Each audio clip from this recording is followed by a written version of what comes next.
नमस्कार प्यारे विद्यार्थियों। मैं तेजकरण चौहान, सहायक सह आचार्य इतिहास, राजकीय मांगीलाल बागड़ी महाविद्यालय नोखा। पिछले व्याख्यान में हमने मोहम्मद तुगलक की योजनाओं और उसकी असफलता के लिए उत्तरदायी कारणों और परिस्थितियों के बारे में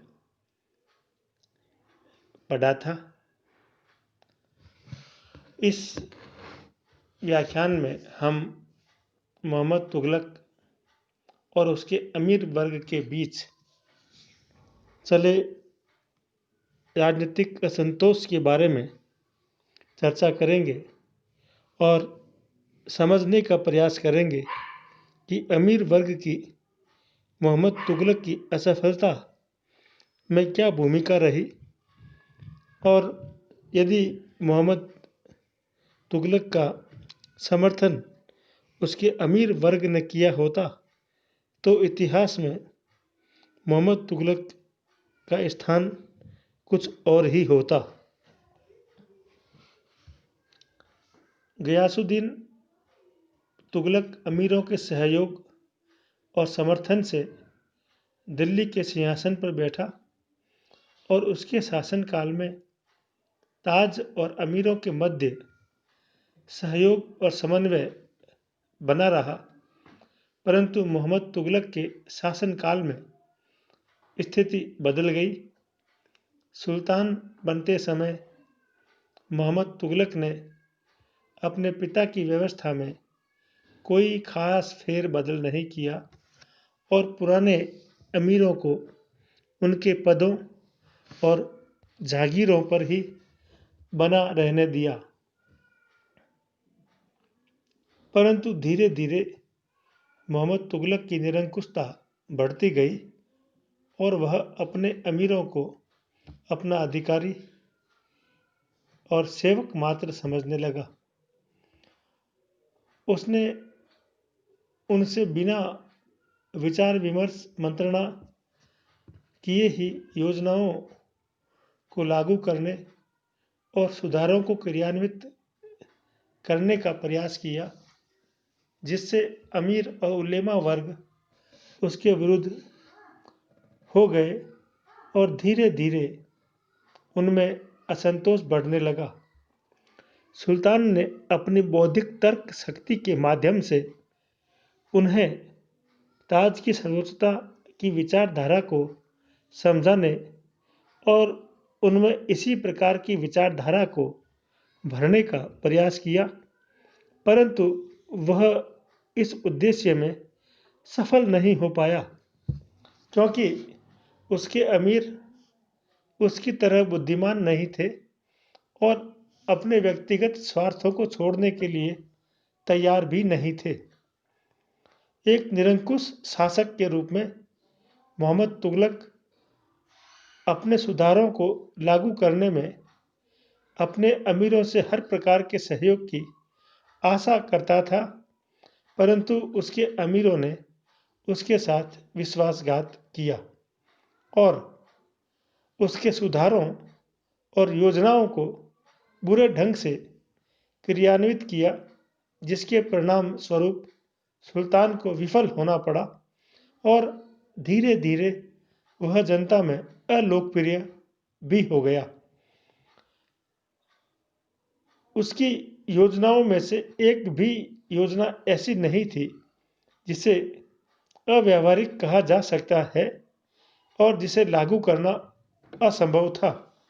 यदि उसने अपने अमीरों से विचार विमर्श कर उनकी स्वीकृति के साथ इन्हें लागू किया होता और अमीरों ने उन्हें सफल बनाने हेतु पूर्ण सहयोग दिया होता तो शायद परिणाम कुछ और ही होता।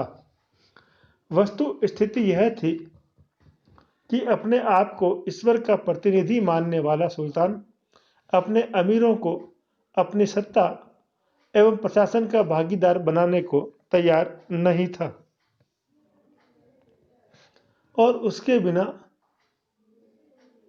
और उसके अमीर गियासुद्दीन तुगलक के समय में प्राप्त अपने प्रभाव को खोने के लिए तैयार नहीं थे।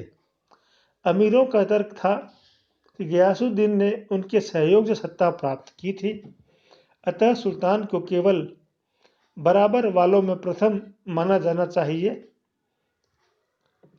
अमीरों के विद्रोही आचरण और उसकी योजनाओं की विफलताओं से खिन्न होकर सुल्तान अपना मानसिक संतुलन खोता चला गया और उन्हें सजा देने के लिए क्रूर से क्रूर उपायों को अपनाता गया।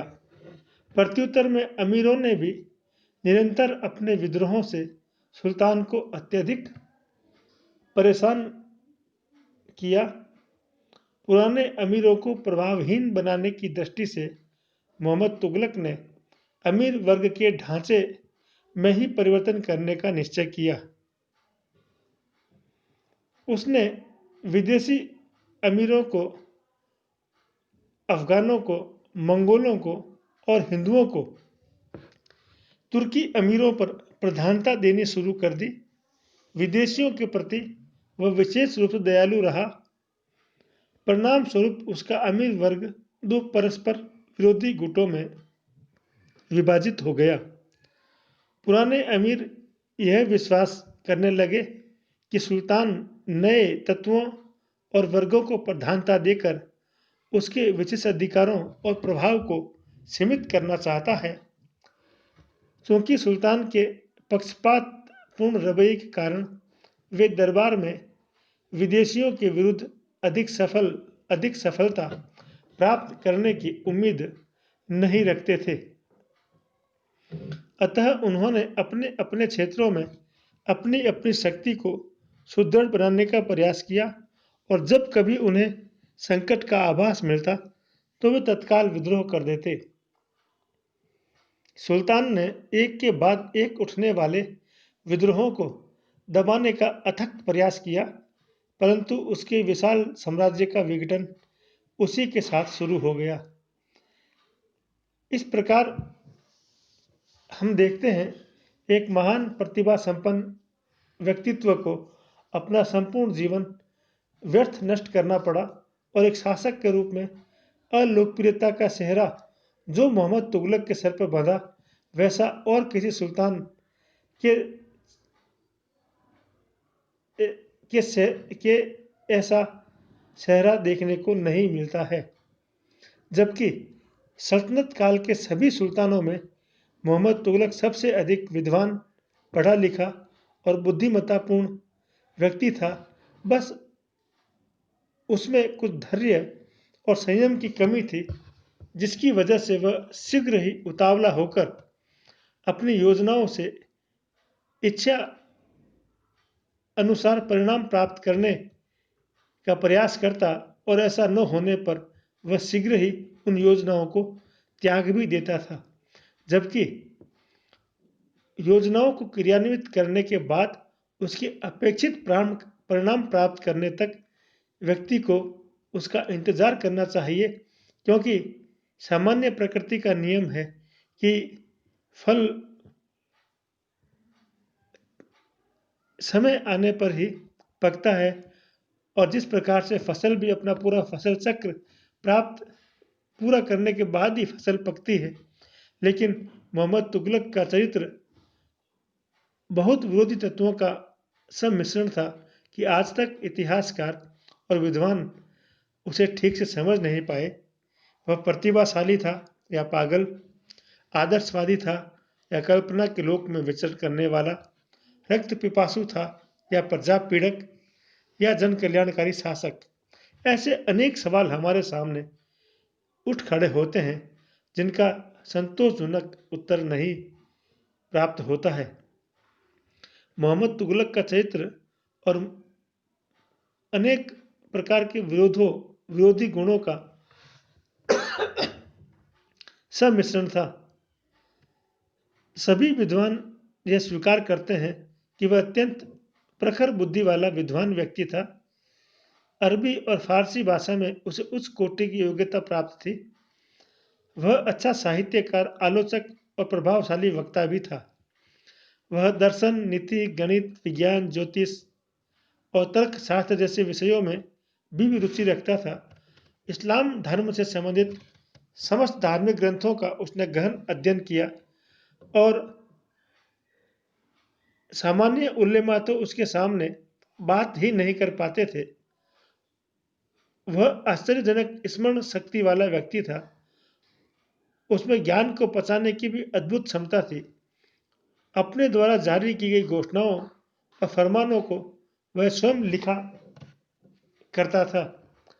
कुल मिलाकर उसके समान विद्वान व्यक्ति दिल्ली के सिंहासन पर शायद ही कभी बैठा हो। वह सहृदय उदार और दानी भी था। इब्न बतूता कहता है उसके चरित्र की सबसे बड़ी विशेषता उसकी दानशीलता और दयालुता थी। इसी प्रकार मोहम्मद तुगलक के व्यक्तिगत जीवन की भी सभी इतिहास का प्रशंसा करते हैं। भोग विलास, सुरा सौंदर्य और भ्रष्टाचार के उस युग में भी सुल्तान उन मानवीय दुर्बलताओं से बहुत दूर था। वह मद्यपान और भोग विलास का विरोधी था और मद्यपान को नियंत्रित करने के लिए उसने कई कठोर कदम उठाए थे। यद्यपि वह एक निष्ठावान मुसलमान था और जीवन में धर्म के नियमों के पालन पर अत्यंत जोर देता था। वह पांचों वक्त का नमाजी था, परंतु वह अंधविश्वासी नहीं था, न ही लकीर का फकीर। वह उन नियमों और धार्मिक रीति रिवाजों को मानता था जो उसकी बुद्धि और तर्क की कसौटी पर खरे उतरते। इसीलिए इस्लाम धर्म के विद्वान उलेमा वर्ग उससे नाराज रहते थे, क्योंकि वह धार्मिक व्याख्याएं करने में भी उनके अधिकारों में खलल डालता था या उनके द्वारा की गलत व्याख्याओं को वह सही करने का प्रयास करता था। उसने अपनी तरफ से अपने शासन को धर्मनिरपेक्षता के आदर्श पर चलाने का प्रयास किया। उसका ये मानना था कि राजनीति और धर्म दोनों अलग अलग विषय हैं। राजनीति केवल सुल्तान के लिए है और धर्म केवल उलेमा वर्ग तक सीमित है। किसी भी उलेमा वर्ग को सुल्तान के कार्यों में हस्तक्षेप नहीं करना चाहिए और न्याय के मामले में वह अपने आप को अंतिम निर्णयकर्ता मानता था। इस्लामी धर्मशास्त्रों और शरिया और नियम कायदों के अनुसार होने वाले न्याय में भी वह अंतिम अपील करता होता था और काजियों, मुफ्तियों द्वारा दिए गए निर्णय को कई बार वह पलट भी देता था। वह स्वयं एक काजी के आदेश से कोड़े भी खा चुका था। इससे अधिक निष्पक्ष न्याय का उदाहरण इतिहास में मिलना अत्यंत कठिन है।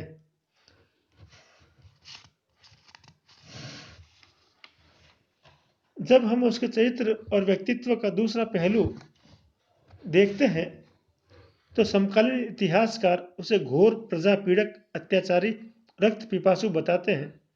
बरनी और इब्न बतूता दोनों सुल्तान द्वारा संतों, अमीरों, सैनिकों और साधारण जनता की हत्याओं का जो दिल कंपाने वाला वर्णन करते हैं, उससे लगता है कि सुल्तान मनुष्य के खून का प्यासा हो गया था। इसी आधार पर उसे पागल या सनकी भी कहा जाता है। एल्फिंस्टन लिखता है कि मोहम्मद तुगलक में पागलपन का कुछ अंश विद्यमान था, परंतु इस प्रकार के आरोप लगाना उचित नहीं है, क्योंकि मध्य युग में विश्व के सभी देशों में प्राण दंड और अंग भंग की सजा देना एक सामान्य बात थी।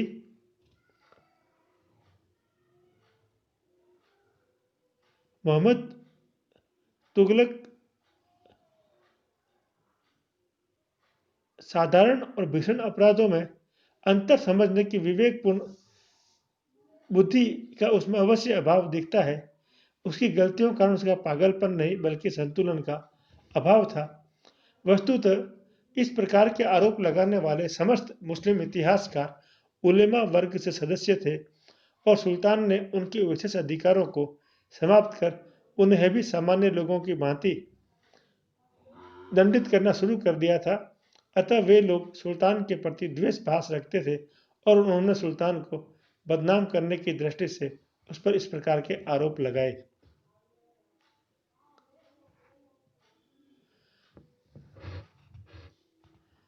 एक शासक के रूप में मोहम्मद तुगलक पूर्णतया असफल रहा, परंतु जिस समय वह शासक बना, उसने एक विशाल साम्राज्य और भरपूर राजकोष प्राप्त हुआ, परंतु मरते समय वह उस विशाल साम्राज्य का बड़ा भाग खो चुका था। उसकी शासन व्यवस्था लड़खड़ा रही थी, राजकोष खाली हो चुका था और शासन व्यवस्था को सुधारने और जनता के परोपकार के लिए उसने यद्यपि अनेक सुधार किए, नए-नए प्रयोग किए, योजनाएं बनाई, परंतु लगभग सभी में वह नाकामयाब रहा। इसका मूल कारण उसका उतावलापन और अस्थिर मति थी। वह किसी भी योजना के व्यावहारिक पक्ष की ओर विशेष ध्यान नहीं देता था और एक निरंकुश शासक होने के नाते किसी अन्य व्यक्ति से परामर्श लेना भी पसंद नहीं करता था। उसकी विफल योजनाओं से जहां एक तरफ राज्य को अपार आर्थिक हानि उठानी पड़ी, वहीं दूसरी तरफ जनता को आर्थिक हानि के साथ-साथ शारीरिक और मानसिक कष्ट भी उठाने पड़े। परंतु वस्तुतः देखा जाए तो हम स्पष्ट रूप से कह सकते हैं कि उसकी योजनाएं पागलपन के सनक नहीं थी। यदि परिस्थितियों और उसके अधिकारी वर्ग ने उसका साथ दिया होता, तो वह अवश्य सफल होता और इतिहास में उसका एक अलग ही मकाम होता। धन्यवाद। जय हिंद, जय भारत।